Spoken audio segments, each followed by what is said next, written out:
നമസ്തേ ബച്ചോ. പ്രിയപ്പെട്ട എൻ്റെ 10ാം ക്ലാസ് വിദ്യാർത്ഥികളെ, നമ്മുടെ ഹിന്ദി പാഠഭാഗത്തിൻ്റെ 2ാം പാഠഭാഗമായ ഹതാശ സെ ഏക് വ്യക്തി ബൈഠ് ഗയാ ഥാ എന്ന പാഠഭാഗം ഓൺലൈൻ ക്ലാസ് കഴിഞ്ഞു. നിങ്ങൾ ഏകദേശം പാഠഭാഗം മനസ്സിലാക്കിയിട്ടുണ്ടാവും. എങ്കിലും ഇനി അതിൽ നിങ്ങൾക്ക് വല്ല സംശയം ഉണ്ടെങ്കിൽ അത് ദൂരീകരിക്കുന്നതിന് വേണ്ടിയിട്ടാണ് നമ്മൾ ഇങ്ങനെയൊരു ക്ലാസ് ഉദ്ദേശിക്കുന്നത്. ഇതിൽ പൂർണ്ണമായും നമ്മൾ മലയാളത്തിലാണ് പാഠഭാഗം ചർച്ച ചെയ്യുന്നത്. നമ്മൾ 2 പാർട്ടായിട്ട്, പാർട്ട് 1, പാർട്ട് 2 ഇങ്ങനെ 2 പാർട്ടായിട്ടാണ് ഈ പാഠഭാഗം നമ്മൾ ക്ലാസ് ഉദ്ദേശിക്കുന്നത്. അപ്പോൾ നിങ്ങൾ ഈ പാർട്ട് കണ്ടതിന് ശേഷം സെക്കൻഡ് പാർട്ടും കൂടെ നിങ്ങൾ കാണുക. പാഠഭാഗം മുഴുവനായിട്ടും നിങ്ങൾ മനസ്സിലാക്കുക. എന്തെങ്കിലും സംശയമുണ്ടെങ്കിൽ നിങ്ങൾക്ക് എൻ്റെ 9946176753 എന്ന എൻ്റെ വാട്സപ്പ് നമ്പറുമായിട്ട് നിങ്ങൾക്ക് ബന്ധപ്പെടാവുന്നതാണ്. प्यारे बच्चों, आपकी पाठ्य पुस्तक में पन्ना संख्या 15 देखिए. यह है हमारा पाठ भाग हताशा से एक व्यक्ति बैठ गया था. देखिए, हताशा से एक व्यक्ति बैठ गया था. हताशा माना क्या है? हताशा निराशा. हताशा से നിരാശയോടുകൂടെ एक व्यक्ति बैठ गया था. ഒരു വ്യക്തി ഇരിക്കുന്നുണ്ടായിരുന്നു.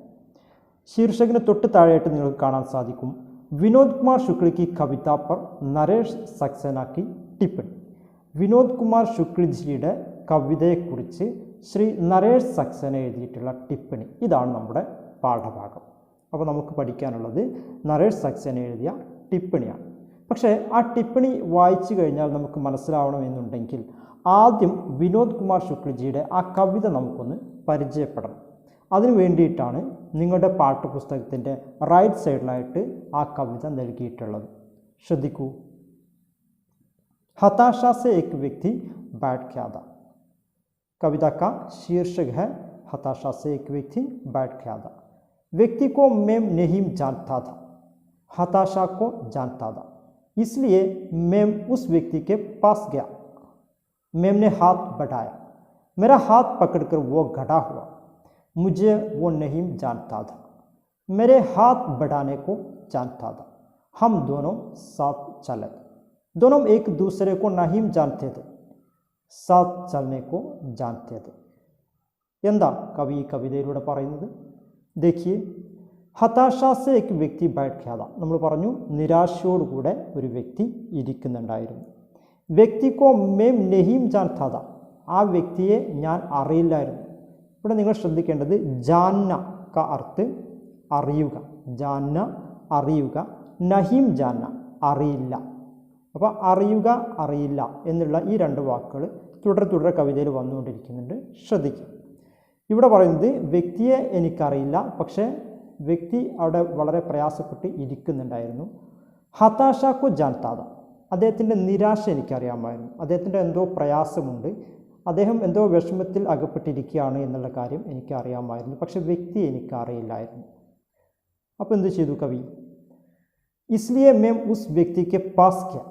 ഇസ്ലിയെ ഇതുകൊണ്ട് തന്നെ മേം ഉസ് വ്യക്തിക്ക് പാസ് കിയ, ഞാൻ ആ വ്യക്തിയുടെ അടുത്തേക്ക് ചെന്നു. മേംനെ ഹാത്ത് ബഢായ, എൻ്റെ കൈകൾ ഞാൻ നീട്ടി. ഞാൻ എൻ്റെ കൈകൾ അദ്ദേഹത്തിന് നേരെ നീട്ടി. നമുക്കിവിടെ വേണമെങ്കിൽ അദ്ദേഹത്തെ ആ കവി സഹായിച്ചു എന്ന് വേണമെങ്കിൽ നമുക്ക് പറയാം. ആ സമയത്ത് മേര ഹാത്ത് പക്കടുക്കർ വോ ഖടാ ഹുവ, എൻ്റെ കൈകൾ പിടിച്ചുകൊണ്ട് അദ്ദേഹം എഴുന്നേറ്റ് നിന്നു. അഥവാ ആ സഹായം ആ വ്യക്തി സ്വീകരിച്ചു. മുജെ വോ നഹീം ജാൻതാ ഥാ, എന്നെ അദ്ദേഹത്തിന് അറിയില്ലായിരുന്നു. എനിക്ക് അദ്ദേഹത്തെ അറിയില്ല, അദ്ദേഹത്തിന് എന്നെയും അറിയില്ലായിരുന്നു. മേരെ ഹാത്ത് ബടാനേക്കോ ജാൻതാ ഥാ, എൻ്റെ കൈകൾ പിടിക്കാൻ അറിയാമായിരുന്നു. എന്നെ അദ്ദേഹത്തിന് പരിചയമൊന്നുമില്ല, പക്ഷേ എങ്കിലും അദ്ദേഹം എൻ്റെ കൈകളിൽ പിടിച്ച് എഴുന്നേറ്റ് നിന്നു. ഹം ദോനോ സാത്ത് ചല, അങ്ങനെ ഞങ്ങൾ 2 പേരും ഒരുമിച്ച് നടന്നു. ദോനോ ഏക് ദൂസരേക്കോ നഹീം ജാൻതേ ഥേ, 2 പേർക്കും ഒരാൾക്ക് മറ്റൊരാളെ അറിയില്ലായിരുന്നു. പരസ്പരം അങ്ങോട്ടും ഇങ്ങോട്ടും ഞങ്ങൾക്ക് അറിയില്ലായിരുന്നു. എങ്കിലും സാത്ത് ചലനേക്കോ ജാൻതേ ഥേ, ഒരുമിച്ച് നടക്കാൻ ഞങ്ങൾക്ക് അറിയാമായിരുന്നു. അപ്പോൾ കവി ഇവിടെ ഉദ്ദേശിക്കുന്നത് ഒരാൾക്ക് ഒരാളെ സഹായിക്കണം എന്നുണ്ടെങ്കിൽ അദ്ദേഹത്തെ പരിചയപ്പെടേണ്ട അല്ലെങ്കിൽ അദ്ദേഹത്തെ അറിയേണ്ട ആവശ്യം ഇല്ല. മറിച്ച് അദ്ദേഹത്തിന് എന്തെങ്കിലും പ്രയാസം ഉണ്ട് എന്നുള്ളത് നമുക്ക് മനസ്സിലായി കഴിഞ്ഞാലാണ് നമ്മൾ അദ്ദേഹത്തെ സഹായിക്കേണ്ടത് എന്നുള്ളതാണ് കവി ഇതിലൂടെ നമ്മളെ പഠിപ്പിക്കുന്നത്. ഈ കവിത വായിച്ച സമയത്താണ് നമ്മുടെ നരേഷ് സക്സേന ഈ കവിതയെക്കുറിച്ച് ഒരു ടിപ്പണി തയ്യാറാക്കിയത്. ആ ടിപ്പണിയാണ് ഇപ്പോൾ നമ്മുടെ മുൻപിലുള്ളത്. നമുക്ക് ടിപ്പണി ഒന്ന് വായിക്കാം. ശ്രദ്ധിക്കൂ. विनोद कुमार शुक्ल अपनी मौलिकता के साथ ही भाषा की अनगढ़ता के लिए विख्यात है, किंतु इस कविता में मौलिक होने के साथ ही वे काव्य शिल्प के सिद्ध कवि की तरह भी दिखाई देते हैं. ഈ പാരഗ്രാഫിലൂടെ നരേഷ് സക്സേന പറയുന്നത് വിനോദ് കുമാർ ശുക്ൽ अपनी मौलिकता के साथ വിനോദ് കുമാർ ശുക്ൽ ജി തൻ്റെ മൗലികതയോടൊപ്പം, മൗലികത का अर्थ क्या है? मौलिकता, ओरिजिनलिटी है ना. വിനോദ് കുമാർ ശുക്ൽ തൻ്റെ ഈ മൗലികതയോടൊപ്പം അഥവാ ആ ഒരു ഒറിജിനാലിറ്റി എന്ന് ഇവിടെ ഉദ്ദേശിക്കുന്നത് വെച്ചാൽ നമ്മൾ സാധാരണ ചില കവികളൊക്കെ കവിത എഴുതുന്ന സമയത്ത് മറ്റു കവികളെ കണ്ടുകൊണ്ട് അവരുടെ ആ ഒരു കവിതയോട് സാദൃശ്യമുള്ള അല്ലെങ്കിൽ അതിനെ അനുകരിക്കുന്ന രൂപത്തിലാണ് പല കവികളും കവിത എഴുതാറുള്ളത്. എന്നാൽ ഇവിടെ നമ്മുടെ വിനോദ് കുമാർ ശുക്ലജി കവിത എഴുതിയത് അദ്ദേഹത്തിൻ്റേതായിട്ടുള്ള ഒരു ഒറിജിനാലിറ്റി ആ കവിതയ്ക്ക് ഉണ്ടായിരുന്നു എന്നുള്ളതാണ്. അതാണ് ഇവിടെ ഉദ്ദേശിക്കുന്നത്. अपनी मौलिकता के साथ ही भाषा की अनगढ़ता के लिए विख्यात है. തൻ്റെ ആ മൗലികതയോടൊപ്പം തന്നെ ഭാഷാ की अनगढ़ता, अनगढ़ता माना സ്വാഭാവികത, അൻഘടത കേലിയെ ആ സ്വാഭാവിക ഭാഷ ഉപയോഗിക്കുന്നതിലും വിഖ്യാത് ഹെ, വളരെ പ്രശസ്തനാണ് എന്നുള്ളതാണ്. അപ്പോൾ നമ്മുടെ വിനോദ് കുമാർ ശുക്ലജിയെക്കുറിച്ച് നമ്മുടെ നരേഷ് സക്സേന പറയാണ്, വിനോദ് കുമാർ ശുക്ലി തൻ്റെ മൗലികതയോടൊപ്പം തന്നെ ഭാഷയുടെ അൻഘടതയിലും വളരെ പ്രശസ്തനാണ്. അഥവാ സ്വാഭാവിക ഭാഷ സാധാരണ ഭാഷ ഉപയോഗിക്കുന്നു, മാത്രമല്ല കവിതയിലൊരു ഒറിജിനാലിറ്റിയും കാണപ്പെടുന്നുണ്ട്. കിന്തു എന്നാൽ ഇസ് കവിതാമേ, ഈ കവിതയിൽ മൗലിക് ഹോനയ്ക്ക് സാഥി, അദ്ദേഹത്തിൻ്റെ മൗലികതയോടൊപ്പം തന്നെ വെ കാവ്യശില്പ് കെ സിദ്ധ് കവിക്ക് തരഹ് ഭി ദിഖായി ദേത്തെ ഹൈ. ഈ കവിതയെക്കുറിച്ച് നമ്മൾ ശ്രദ്ധിക്കുന്ന സമയത്ത് അദ്ദേഹം പറയുന്നു, ഈ കവിതയിൽ മൗലികതയോടൊപ്പം തന്നെ അദ്ദേഹം കാവ്യശില്പിയുടെ സിദ്ധ കവിയെപ്പോലെ അഥവാ നിപുണനായ ഒരു കവിയെപ്പോലെ ദിഖായി ദേത്തെ ഹൈ കാണപ്പെടുന്നുണ്ട്. എന്താ ഈ കാവ്യശില്പി എന്നുള്ളതുകൊണ്ട് ഉദ്ദേശിക്കുന്നത്? ഇവിടെ കാവ്യശില്പി എന്ന് വെച്ചാൽ മറ്റൊന്നുമല്ല, ഒരു ശില്പി തൻ്റെ കഴിവ് ഉപയോഗിച്ചുകൊണ്ടാണ് അദ്ദേഹത്തിൻ്റെ വ്യത്യസ്തമായ വളരെ ഭംഗിയുള്ള ശില്പങ്ങൾ ഉണ്ടാക്കുന്നത്. എന്നതുപോലെ ഒരു കവി തൻ്റെ നല്ല നല്ല വാക്കുകൾ ഉപയോഗിച്ചുകൊണ്ട് മനോഹരമായ കാവ്യങ്ങൾ ഉണ്ടാക്കുന്നു. ഇതിനാണ് ഇവിടെ ഉദ്ദേശിച്ചത് കാവ്യശില്പി എന്നുള്ളത്. അഥവാ കവി തൻ്റെ ഭംഗിയുള്ള ഓരോ വാക്കുകൾ എടുത്ത് അടുക്കും ചിട്ടയോട് കൂടെ വെച്ചുകൊണ്ട് നല്ലൊരു കവിത രചിക്കുന്നു എന്നുള്ളതാണ്. അപ്പോൾ അതിലും വളരെയധികം വളരെ കഴിവുള്ള ഒരു കവിയായിട്ട് നമുക്കിവിടെ വിനോദ് കുമാർ ശുക്ലജിയെ കാണാൻ സാധിക്കുന്നു എന്നുള്ളതാണ്. ഒന്നുകൂടെ ഈ പാരഗ്രാഫ് മാത്രം നമുക്ക് ഒന്നുകൂടെ പറയാം. വിനോദ് കുമാർ ശുക്ൽ अपनी मौलिकता के साथ ही भाषा की अनगढ़ता के लिए विख्यात है. വിനോദ് കുമാർ ശുക്ലി തൻ്റെ മൗലികതയോടൊപ്പം തന്നെ ഭാഷയുടെ ആ സ്വാഭാവിക ഭാഷയിലും അദ്ദേഹം വളരെ വിഖ്യാതായി, വളരെ പ്രശസ്തനാണ്. കിന്തു എന്നാൽ ഇസ് കവിതാമേ, ഈ കവിതയിൽ മൗലിക് ഹോനയ്ക്ക് സാത്ത് ഹി, അദ്ദേഹത്തിൻ്റെ മൗലികതയോടൊപ്പം തന്നെ വെ കാവ്യശില്പിക്ക് സിദ്ധ് കവിക്ക് തരഹ് ഭി ദിഖായി ദേത്തെ ഹൈ, അദ്ദേഹം കാവ്യശില്പിയായ ഒരു നിപുണനായ കവിയെപ്പോലെയും കാണപ്പെടുന്നുണ്ട്. कवि नेक्स्ट पैराग्राफ देखिए. कविता के अर्थ इतने सहज और साफ है. കവിതയുടെ അർത്ഥം ഇത്രയും സ്വാഭാവികവും और साफ है, साफ എന്ന് വെച്ചാൽ വളരെ വ്യക്തവുമാണ്. कि എത്രത്തോളം ഉനേം വ്യാഖ്യാക്കി ദർക്കാർ നഹി ഹെ, അതിനെ വ്യാഖ്യാനിക്കേണ്ട ആവശ്യം തന്നെ ഇല്ല. ദർക്കാർ എന്ന് വെച്ചാൽ ആവശ്യകത. അപ്പോൾ ഈ കവിത വായിക്കുന്ന സമയത്ത് ഈ ഓരോ വരികളും വായിച്ച് നമുക്കതിനെ വ്യാഖ്യാനിക്കേണ്ട ആവശ്യമൊന്നുമില്ല. ആ കവിത വായിക്കുമ്പോൾ തന്നെ നമുക്ക് കാര്യം ഗ്രഹിക്കാൻ സാധിക്കുന്നുണ്ട്. सरल शब्दों वाले वाक्य स्वयं ही अपना मर्म कर देते हैं. എന്താ ചെയ്യുന്നത്? सरल शब्दों वाले, സരളമായ വാക്കുകൾ കൊണ്ടുള്ള വാക്യങ്ങൾ സ്വയം ഹി അപ്ന മർമ്മ കർ ദേത്തെ, സ്വയം അവയുടെ ആ മർമ്മം വിളിച്ച് പറയുന്നു എന്നുള്ളതാണ്. അഥവാ ഓരോ സരളമായ വാക്കുകൾ, വളരെ സിമ്പിൾ വേർഡ്സ് ഉപയോഗിച്ചുകൊണ്ട് അദ്ദേഹം എന്ത് ചെയ്യുന്നു? ഓരോ സെൻറ്റൻസുകൾ ഉണ്ടാക്കി ആ സെൻറ്റൻസ് വായിക്കുന്ന സമയത്ത് ആ ഒരു സെൻറ്റൻസ് തന്നെ നമ്മളോട് അതിൻ്റെ അർത്ഥം വിളിച്ച് പറയുന്നുണ്ടോ നമുക്ക് തോന്നിപ്പോകും. അത്രയും വളരെ സിമ്പിളായിക്കൊണ്ട് അദ്ദേഹം എഴുതിയിട്ടുള്ളതാണ് ഈ കവിത എന്നുള്ളതാണ് ഉദ്ദേശിച്ചത്. വ്യക്തിക്കോ മേം നഹീം ജാൻതാത. ഇനി പറയാം, ആ കവിതയിലൊരു വരിയാണ്, വ്യക്തിക്കോ മേം നഹീം ജാൻതാത, വ്യക്തിയെ ഞാൻ അറിയില്ലായിരുന്നു. ഹതാഷാക്കോ ജാൻതാത, അദ്ദേഹത്തിൻ്റെ നിരാശയെ അറിയാമായിരുന്നു. കെഹ്തേഹി, ഇത് പറയുമ്പോൾ തന്നെ അദ്ദേഹം കവി ജാന്നെ കി ഹമാരി ഉസ് ജാനി പെഹ്ചാനി ഡ്യൂട്ടി കോ തോട് ദേത്തെ ഹെ. എന്താ ചെയ്യുന്നത്? ജാന്ന എന്നുള്ളത് കൊണ്ട് ഹമാരി ഉസ് ജാനി പെഹ്ചാനി, നമുക്ക് ചിരപരിചിതമായിട്ടുള്ള റൂട്ടിക്കോ ആ രീതിയെ തോട് ദേത്തെ ഹൈ പൊട്ടിച്ച് കളയാണ്. അതായത് ജാന്ന എന്ന് വെച്ചാൽ അറിയുക എന്നുള്ളത് കൊണ്ട് നമ്മൾ ഇതുവരെ മനസ്സിലാക്കി വെച്ചിരിക്കുന്ന ഒരർത്ഥമുണ്ട്. ആ അർത്ഥത്തെ അല്ലെങ്കിൽ നമ്മൾ ഉദ്ദേശിക്കുന്ന ആ ഒരു ഉദ്ദേശമുണ്ട്, അതിനെ കവി എന്ത് ചെയ്യുന്നു? തോട് ദേത്തെ ഹൈ, ഇവിടെ പൊട്ടിച്ച് കളയുന്നു വെച്ചാൽ അതിനെ ഇല്ലാതാക്കുന്നു. പാടെ കവി അതിനെ ഇല്ലാതാക്കുന്നു. നമ്മളൊക്കെ ജാന്ന എന്നുള്ളതുകൊണ്ട് എന്താ മനസ്സിലാക്കി വെച്ചിട്ടുള്ളത്?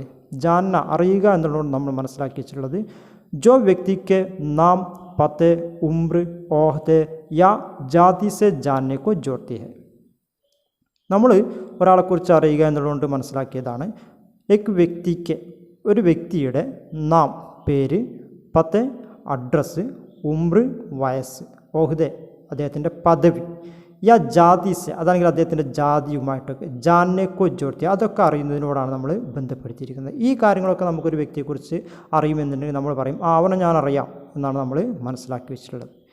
യതി എന്നാൽ ഹം കിസി വ്യക്തിക്കോ ഉസ്കി ഹതാശ നിരാശ അസഹായത യാ സങ്കട്ട് ഉസ്കെ സങ്കട്ട് സെ നഹീം ജാൻതെ തോ.